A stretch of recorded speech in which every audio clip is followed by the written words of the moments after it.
ഭക്തിസാന്ദ്രമായ അന്തരീക്ഷത്തിൽ കൊട്ടിയൂർ വൈശാഖ മഹോത്സവത്തിലെ പ്രധാന ആരാധനകളിൽ രണ്ടാമത്തേതായ അഷ്ടമി ആരാധനയും പ്രധാന ചടങ്ങായ ഇളനീരാട്ടവും നടന്നു. ഭണ്ഡാര അറയുടെ മുന്നിലാണ് ഉച്ചശീവേലിക്ക് ശേഷം അഷ്ടമിപ്പാട്ട് എന്നറിയപ്പെടുന്ന അഷ്ടമി ആരാധന നടന്നത്. വ്രതക്കാർ ആചാരപൂർവ്വം എത്തിച്ച ഇളനീർ സമർപ്പിച്ച് ഇളനീരാട്ടം പുലർച്ചെയോടെയാണ് പൂർത്തിയായത്.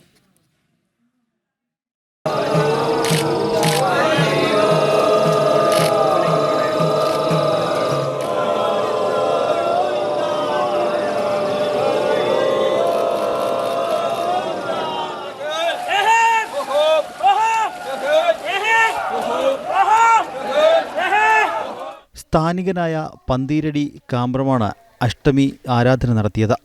തെയ്യംപാടിയുടെ വീണാവാദത്തിനൊപ്പം നടന്ന പൂജയിൽ പ്രധാന സ്ഥാനികരും ഊരാളന്മാരും മാത്രമാണ് സാധാരണയായി പങ്കെടുക്കുക.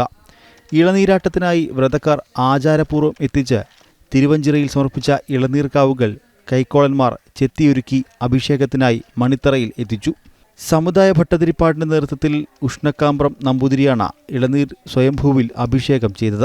രാത്രിയിൽ ഇളനീരാട്ടം നടക്കുന്നതിന് തൊട്ടുമുന്നേ മുത്തപ്പൻ വരവ് എന്ന ചടങ്ങ് നടന്നു. പുറംകലയൻ സ്ഥാനികൻ മുഖത്തെഴുത്ത് നടത്തി ശരീരം മുഴുവൻ ചായം പൂശി കൊട്ടേരിക്കാവിൽ നിന്നും കുറിച്ചിയ പടയാളികളുമായി എത്തി തിരുവഞ്ചിറയിൽ പ്രവേശിച്ച് മണിത്തറയ്ക്കടുത്ത മുഖമണ്ഡപത്തിലെത്തി ചപ്പാരം വാളുകളുമായി വണങ്ങി അരിയും കളഭവും പ്രസാദവുമായി മടങ്ങുന്ന ചടങ്ങാണ് ഇത്. മുത്തപ്പൻ വരവിന് ശേഷമാണ് ഇളനീരാട്ടം നടന്നത്.